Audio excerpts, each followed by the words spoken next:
Hello students. तो last class में हमने आपकी गृह व्यवस्था के बारे में पढ़ा था। गृह व्यवस्था की परिभाषा, गृह व्यवस्था के पद और उसके उद्देश्य। गृह व्यवस्था के उद्देश्य के बाद आज हम स्टार्ट करेंगे गृह व्यवस्था के सिद्धांत से। गृह व्यवस्था के आप इनको सिद्धांत भी कह सकते हैं और आप कह सकते हैं कि गृह व्यवस्था के अंतर्गत हम किन किन चीज़ों की घर में व्यवस्था करते हैं। अगर हम उसको डिवाइड करें, उसके पार्ट्स बनाएं तो उसके टाइप्स होंगे। तो गृह व्यवस्था के सिद्धांत में पहला सिद्धांत हमारा है गृह व्यवस्था में कार्य व्यवस्था का सिद्धांत। कार्य व्यवस्था के सिद्धांत के अंतर्गत हम पढ़ते हैं कि घर में जो कार्य होते हैं, जितने भी कार्य हैं A to Z सुबह से लेकर शाम तक, उसको हम डिवाइड करते हैं। सबसे पहले कार्य व्यवस्था में हम एक टॉपिक कह सकते हैं कि कार्य विभाजन, कि हम किस कार्य को किस व्यक्ति को करने को दें। अब घर में अगर परिवार के सदस्य ज़्यादा हैं काम करने वाले घर में, तो एक व्यक्ति ही ऐसा नहीं है जो सारे काम करेगा। वो क्या होते हैं कि हम कार्य का विभाजन कर सकते हैं कि किस व्यक्ति के कार्य को, किस व्यक्ति को कौन सा कार्य दिया जा सकता है, उसकी क्षमता के अनुसार और उसकी आयु के अनुसार, उस हिसाब से हम कार्य का विभाजन करते हैं कि किस व्यक्ति को घर में कौन सा काम करना चाहिए। जैसे अगर कोई बाहर जाता है, जो मार्केट का सामान है वो एक व्यक्ति लेकर आ सकता है, घर पे साफ़ सफाई का काम कोई और कर सकता है। तो ये सारे काम जो है यानी कि हम डिवाइड कर देते हैं। अगर घर में काम करने वाले 3 इंसान हैं तो उन 3 इंसानों में हम सारे काम को डिवाइड कर लेते हैं। लेकिन काम को डिवाइड करते टाइम हम देखते हैं, यानी कि कार्य का विभाजन करते समय हम देखते हैं कि किस तरीके से किसकी कुशलताएँ कितनी हैं, कौन कितना कार्य कर सकता है, उसी के हिसाब से हम कार्य का विभाजन करते हैं। दूसरी चीज़ इसमें आती है कि हम किन कार्यों को पहले करें और किन कार्यों को बाद के लिए छोड़ सकते हैं। तो यहाँ पर डिपेंड करता है कि कौन सा कार्य ज़्यादा ज़रूरी है और कौन सा कार्य कम ज़रूरी है। आवश्यकता के अनुसार हम कार्य को करते हैं, यानी कि अगर कोई काम बहुत ज़रूरी है तो उसको हम पहले करेंगे और जो कार्य कम ज़रूरी है उसको हम बाद में भी कर सकते हैं। अगर समय की कमी है तो उसको हम कल के लिए भी छोड़ सकते हैं। जैसे कि कुछ काम ऐसे होते हैं जो हमें एक हफ़्ते में पूरे करने होते हैं, उसमें हफ्ते में हम उसको किसी भी दिन कर सकते हैं। और कुछ कार्य ऐसे हैं जो हमें रोज़ करने हैं, जिनको हम दैनिक कार्य भी कहते हैं। तो जो कार्य सिर्फ हम आज ही पूरा करना है उसको हम आज पूरा करेंगे। जिस कार्य को हम डिले भी छोड़ सकते हैं, कल के लिए छोड़ सकते हैं, उसको हम बाद में पूरा करेंगे। अर्थात आवश्यकता के अनुसार जो ज़्यादा ज़रूरी काम है उसको हम पहले करेंगे और जो कम ज़रूरी काम है उसको हम बाद में करेंगे। तो कार्य व्यवस्था में यही 2 चीज़ें मेनली आती हैं कि सबसे पहले कार्य का विभाजन, कि किसको कौन सा कार्य देना है उसकी क्षमता के अनुसार, और दूसरा कि कौन सा कार्य पहले करना है और कौन सा कार्य बाद में करना है आवश्यकता अनुसार। दूसरा पॉइंट हमारे पास है अर्थव्यवस्था, यानी कि अर्थव्यवस्था में हमारा आएगा धन से रिलेटेड, कि हमारी आय कितनी है, हम व्यय कितना कर रहे हैं। अर्थात इसको हम एक शब्द में कह सकते हैं कि बजट जो बनाने की प्रक्रिया है वो हमारी अर्थव्यवस्था के अंतर्गत आती है। हम अपने आय और व्यय पर नियंत्रण रखते हैं। हमारी जो आय है और हमारा व्यय है, उन दोनों का हम पूरा विवरण रखते हैं, पूरा ब्यौरा रखते हैं। अपनी आमदनी के हिसाब से हम खर्च करते हैं, कहाँ किस ज़रूरत पर हमें कितना खर्च करना है, किस मद पर कितना खर्च करना है, कितनी हमें बचत करनी है। ये सारी चीज़ें हमारी अर्थव्यवस्था के अंतर्गत आती हैं। यानी कि हमें अपने धन की पूरी व्यवस्था, अर्थ का मतलब होता है धन, पूरे अपने जो हमारे परिवार की जो इनकम है उसकी पूरी व्यवस्था जो होती है वो अर्थव्यवस्था के अंतर्गत आती है। इसको हम इन शॉर्ट बजट भी कह सकते हैं। जो हम आय और व्यय का पूरा विवरण होता है, पूरा लेखा जोखा होता है, तो जो घर में हम पारिवारिक बजट बनाते हैं, परिवार में जो बजट बनाएंगे वो हमारा अर्थव्यवस्था के अंतर्गत आ जाएगा। अर्थव्यवस्था में हमारी आ जाएगी कि हमारे पूरे परिवार की कुल कितनी आय है और उसको हमें कहाँ कहाँ किस हिसाब से खर्च करना है, और इस तरीके से खर्च करना है कि हम भविष्य के लिए उसमें से कुछ बचत भी कर सकें। तो तीसरा पॉइंट आपका है श्रम की बचत। श्रम की बचत में आ जाता है कार्य को करने के हम ऐसे तरीके ढूंढते हैं जिससे हमारी जो ऊर्जा है वो कम से कम नष्ट हो और कम टाइम में हम ज़्यादा काम कर सकें। श्रम की बचत के साथ साथ हम यहाँ पर एक और चीज़ ऐड कर सकते हैं, समय की बचत। काम को हम इस तरीके से करें, कार्य करने के बहुत सारे तरीके होते हैं, तो हम काम करने का सबसे आसान तरीका ढूंढते हैं जिससे हम अपने समय की और श्रम की दोनों की बचत कर सकें। आजकल तो मार्केट में अगर हमारे पास हमारी अर्थव्यवस्था अगर ठीक है, अगर हमारा बजट सही है, तो हम बहुत सारी ऐसी मशीनें भी खरीद सकते हैं जिससे हमारा काम करने का जो तरीका है वो आसान हो जाता है। मार्केट में आजकल बहुत सारी ऐसे नए नए आविष्कार हैं जिसको हम अपने घरों में यूज़ भी करते हैं अपने श्रम की बचत के लिए।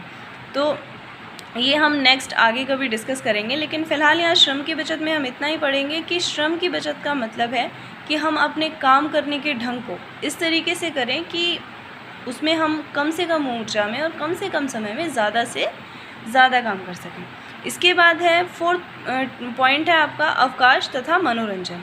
यानी कि गृह व्यवस्था करते समय हमें यह भी देखना होता है कि जो हम पूरा दिन काम कर रहे हैं या जो भी काम कर रहा है उसको थोड़ा समय विश्राम के लिए भी मिलना चाहिए, और अपना दिमाग अपना माइंड फ्रेश रखने के लिए कुछ रिफ़्रेशमेंट भी हो, यानी कि कुछ मनोरंजन का भी साधन हो, लेकिन पहले ज़रूरी काम पूरे होने के बाद। जैसे हमने पढ़ा था कार्य व्यवस्था, तो कार्य व्यवस्था में हमने पढ़ा था कि जो कार्य बहुत ज़रूरी है पहले वो पूरे होने चाहिए, अर्थात ज़रूरी काम के बाद हमें काम के बीच में थोड़ा बहुत अवकाश भी देना चाहिए ताकि हम विश्राम कर सकें। यहाँ पर हम विश्राम का पॉइंट भी डाल सकते हैं कि विश्राम भी हमारे शरीर के लिए ज़रूरी होता है। तो अवकाश और मनोरंजन के लिए भी हमें समय निकालना चाहिए। हम अपने कार्य की जो प्लानिंग है, जो योजना है, हम जो नियोजन करेंगे उसको हम इस तरीके से बनाएंगे कि उसमें कुछ समय हमारे अवकाश के लिए भी ज़रूरी हो।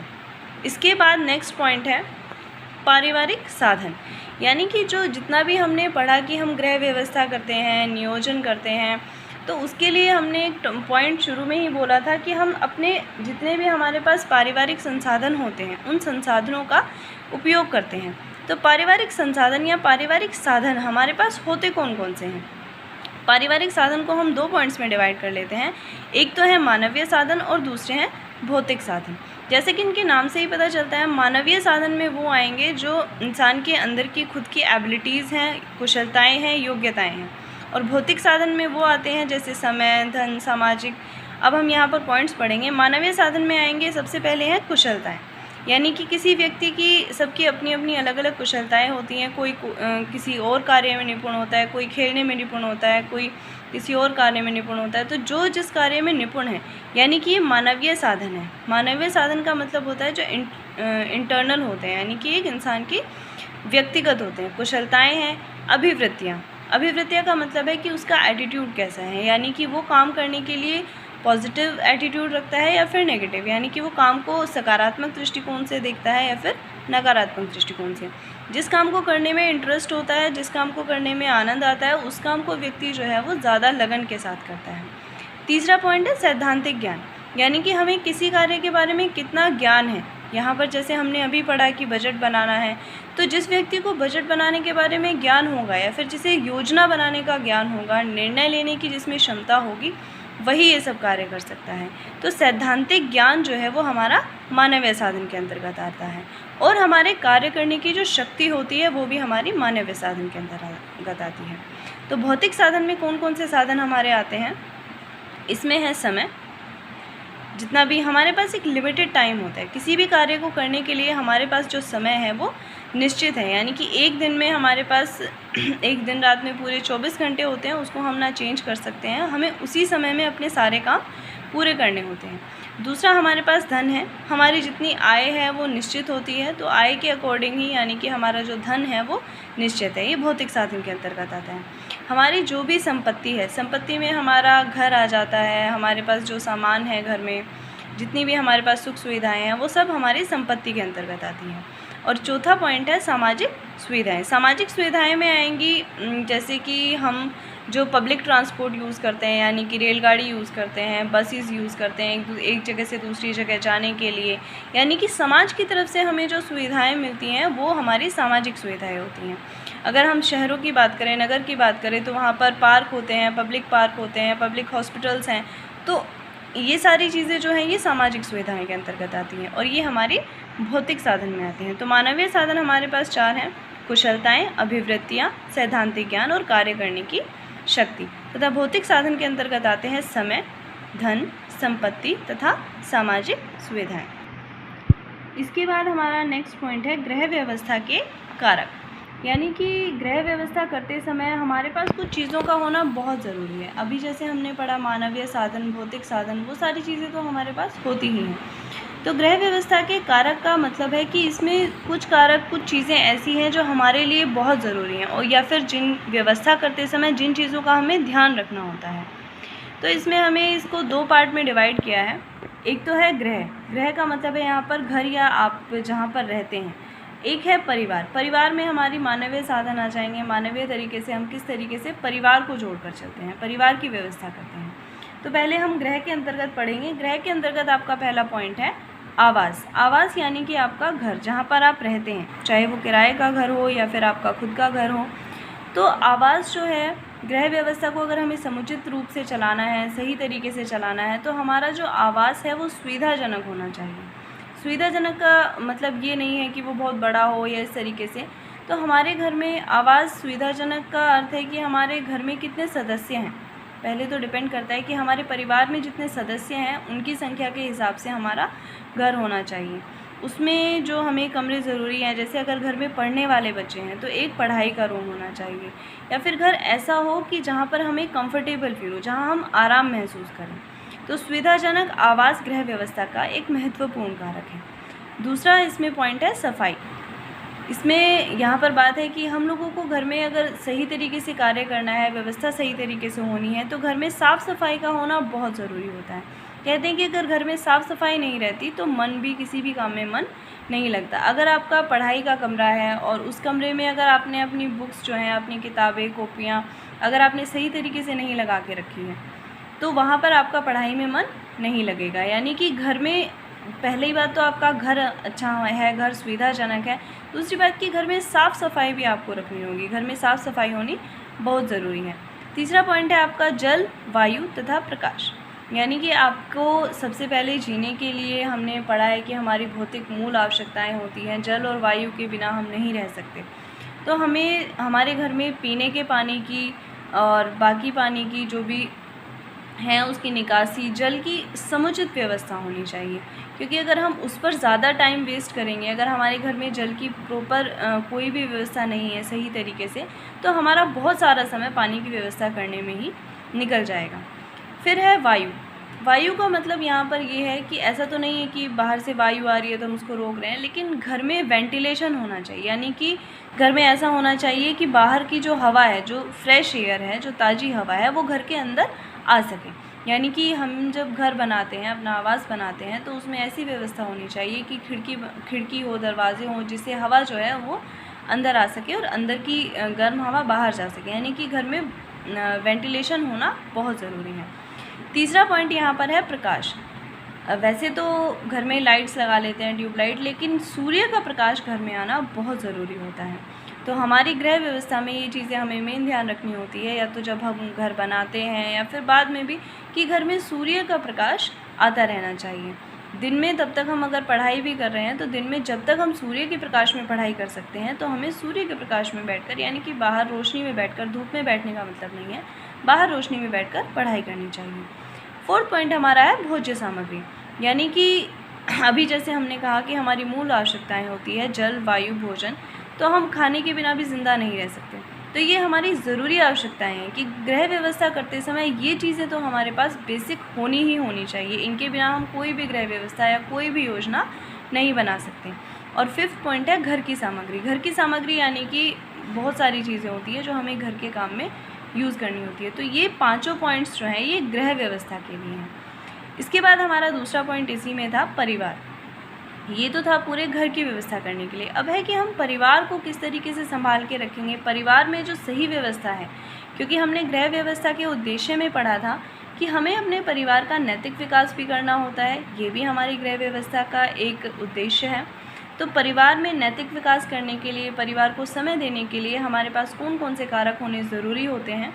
इसमें पहला पॉइंट है आपका सौहार्द और समन्वय। यानी कि आपका आपस में कोऑपरेशन होना। कोऑपरेशन का मतलब है कि एक दूसरे के साथ आप कितना सहयोग करते हैं। परिवार के जो सदस्य हैं वो एक दूसरे के साथ कितना सहयोग करते हैं, कितना वो एक दूसरे के काम आते हैं, ये इस पॉइंट के अंतर्गत आएगा। दूसरा है अनुकूलन।